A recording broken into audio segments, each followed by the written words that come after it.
Joining us, co-host of Global Power Shifts and founder and CEO of Helmet to Heel, Suzanne Kianpour, and senior fellow of Middle East Studies, the Council on Foreign Relations, Stephen Cook.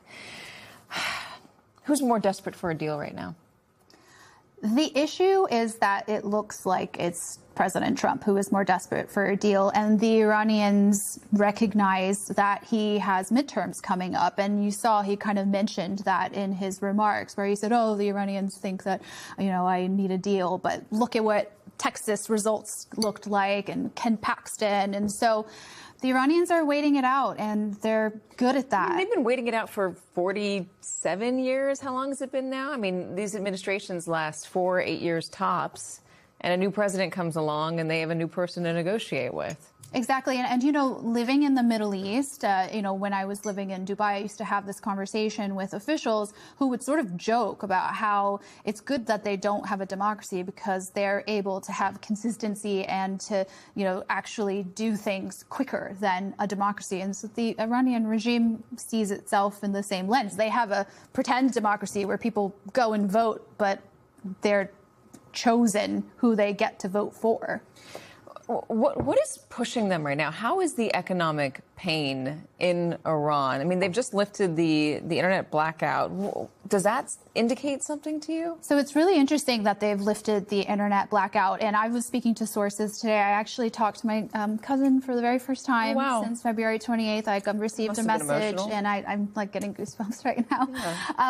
Yeah. But the service still isn't great. But the reason I'm told why this actually happened is that there was a battle between Pezeshkian, the president, and IRGC, and the president was saying, look, this is hurting us economically. The internet blackout is making people not be able to do any jobs, digital jobs, whatever. Also, they're concerned. I think the more people don't work, the more likely they're going to take to the streets, because the more desperate they're going to get because they don't have any money. Let me talk about bottom line.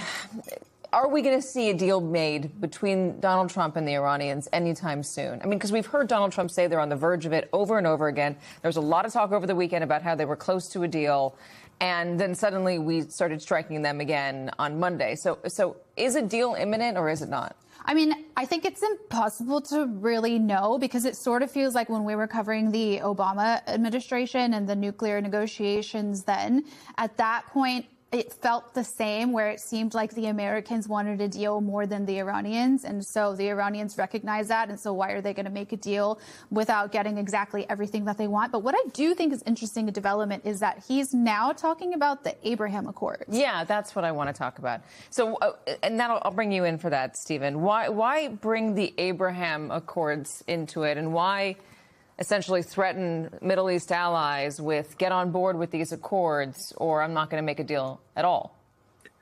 Well, I think it's two things that are driving the president. First, his legacy from his first term is the Abraham Accords. And he came back to office saying that he was going to expand the Abraham Accords. That's the first thing.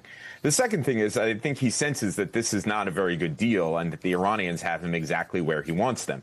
As Suzanne pointed out, the Iranians believe that they have time on their hands, and they've demonstrated that. And I think the U.S. intelligence community agrees with them. There's a recent report in which they said the Iranians could hang on as is for the next 4 months or so. Now they're opening up the internet. There may be some ability of Iranians to do some business.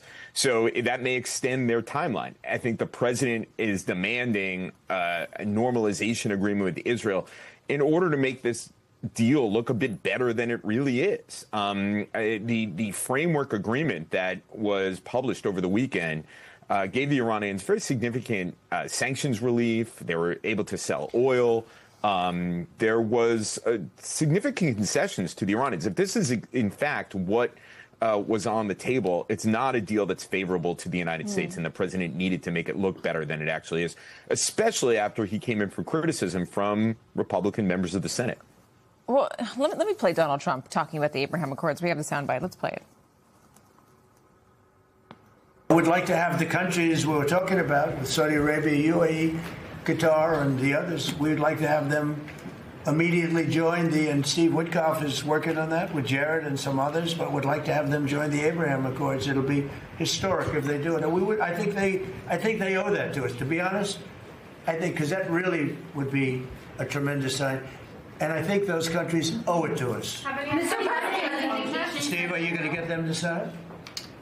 We're definitely pushing it, Mr. President. I'm not sure we should make the deal if they don't sign. Is this maybe a signal also to Israel, Stephen? I mean, Israel's not happy, can't be happy with Donald Trump making a deal that leaves Iran capable of hitting Israel. So could this be a message to Israel? Hey, there's something coming for you down the line. Don't just stay in line with what our decisions are right now. Don't start hitting Hezbollah harder, et cetera. There's certainly a divergence between Israel and the United States on this issue, especially if the Lebanese front is folded into a ceasefire. So it could be the president seeking to ameliorate Israeli concerns, although he's never been really known to do that.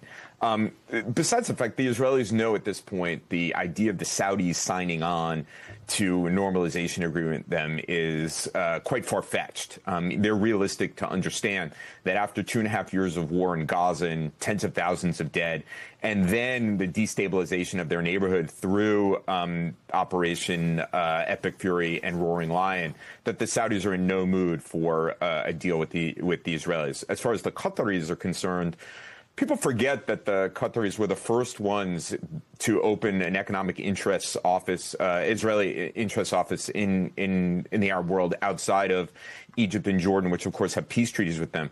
But the Qataris have also signaled that they're only willing to deal with the Israelis on the Palestinian issue. They're not willing to have a full normalization. So I think the president is just kind of throwing this stuff out there, hoping something will stick.